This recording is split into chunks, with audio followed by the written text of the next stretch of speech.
I woke up again to my kitchen table facing the window, and I knew. I didn't move it last night. The coffee stain on the rug was new, darker than yesterday's, like someone spilled it in a hurry. But I never drink coffee at dawn, and I never leave the table out of alignment. I traced my finger along the edge of the toaster. It's always slightly askew, but today it was perfectly centered. Clean, like it had been wiped down by someone who didn't want a single crumb out of place. I haven't touched it since Bob died. No one else comes here. I picked up my chipped blue mug, same one Bob always used, and the handle felt colder than it should. The steam from yesterday's tea had vanished, but the rim still held a faint lipstick smudge I didn't wear. Not mine. Never mine. I walked to the living room, and there it was. The crocheted blanket draped over the sectional exactly as Bob liked it. But the pillow beneath it, I'd moved that yesterday. I remember. Now it's back where he always put it, like nothing ever changed. The wall clock still reads 3:07. It's been stuck for 3 years. I've replaced the batteries twice, tapped it, even screamed at it, but time here doesn't tick forward. It just waits, like it knows what's coming. I checked the beach photo on the hallway wall. Bob's face was blurred again, always is, but now his arm is wrapped around my shoulder in a way I don't remember. I never let him hug me like that on that trip. We were still angry. So why does it look so tender? I ran my fingers over the star-shaped nightlight at the end of the hall. It glows like it always does, soft, steady, but today I noticed something. Faint scratches on its base, like someone kept turning it on and off in the dark, over and over. I found a note on my dresser, written in my own handwriting. Don't forget to tell him I'm sorry. But I haven't spoken his name out loud since the funeral, and I've never apologized. Not once. So who wrote this? Or when? I called my sister again. She didn't pause, didn't question it. You've always been like this, Ellie, she said. The house just remembers. I told her about the note. She went quiet. Then, maybe he's trying to tell you something.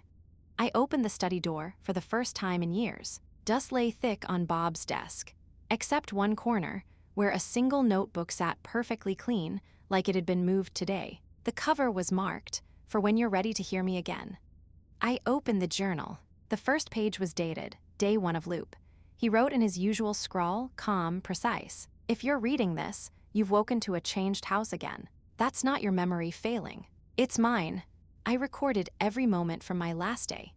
I flipped to the last page. He'd circled the time in red ink, 3:07. Below it, one sentence. You're not reliving my death, Alina. You're living through it with me, every morning, every breath. I didn't build this so you'd remember. I built it so you wouldn't leave.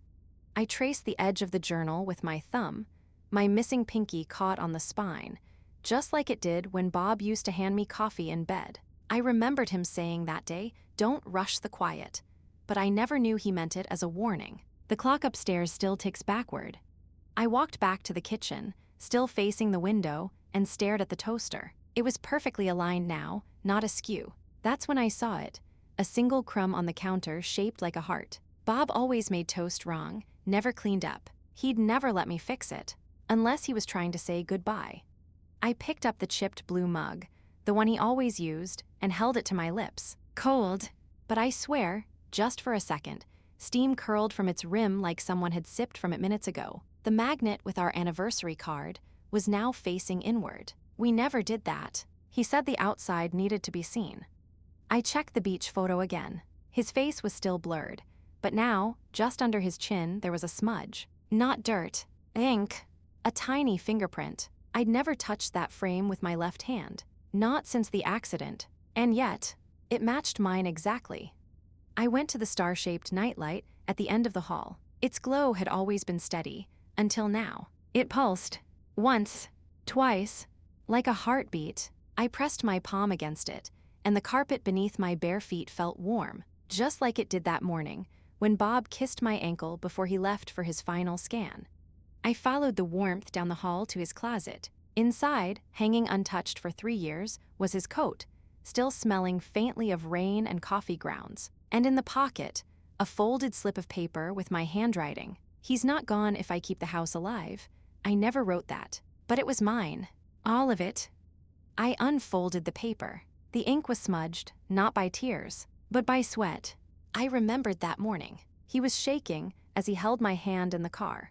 I thought it was fear, but now I know.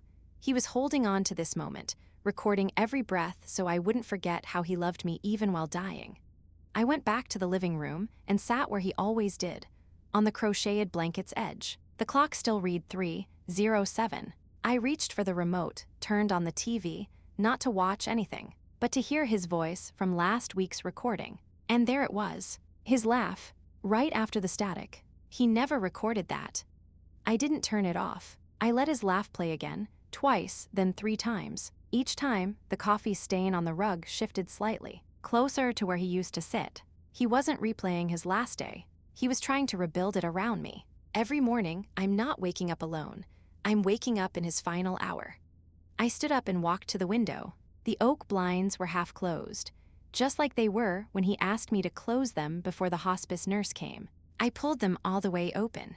Sunlight flooded in, sharp and golden, just as it was that day. And for the first time, I saw my reflection, not alone, but beside someone who wasn't there.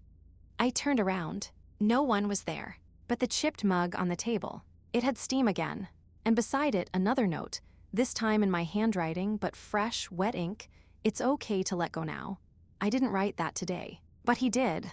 Every morning, he writes me a new goodbye. I picked up the note. My fingers didn't shake anymore. I walked to the front door, opened it, and stepped outside into the morning air. The house behind me didn't change, but for the first time in 3 years, I didn't turn back. He wasn't trying to keep me here. He was teaching me how to leave. I walked back to the hallway, past the star-shaped nightlight.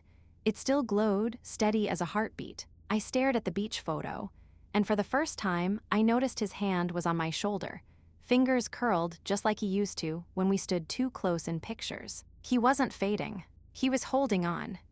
I reached up and touched the glass over his face, not to clear it, but to feel where his skin had been. The frame was warm, not from the nightlight, from him. Every morning, this house replays his last breath, his last step, his last whisper, and I've been sleeping through every one of them, pretending I didn't hear him say my name. I went back downstairs and stood in front of the wall clock, 3:07. Not broken. Never was. He set it there so I'd know when to wake up, when to remember, when to let him go. The house doesn't change because it's haunted. It changes because he's still living this day. And I'm the only one who gets to end it. I picked up the crocheted blanket from the sofa and carried it to the study door. I didn't open it right away.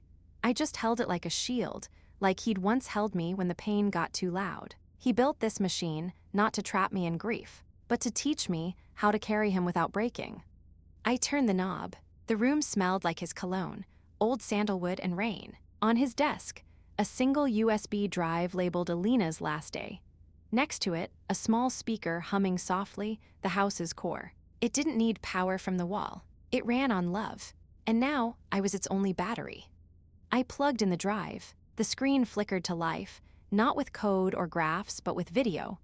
Him, sitting at this very desk, smiling through tears, whispering into a microphone. If you're watching this, you've been sleeping long enough. I'm not here anymore. But you still are. And that's what I fought for. I sat down in his chair. The leather still held the shape of him. I pressed play on the next file, my own voice sobbing, saying, I can't do this without you. Then silence. Then his voice again, yes, you can. Just don't look back. I reached for the power switch. My finger hovered. And then I turned it off. The house didn't scream. It sighed. And finally, so did I.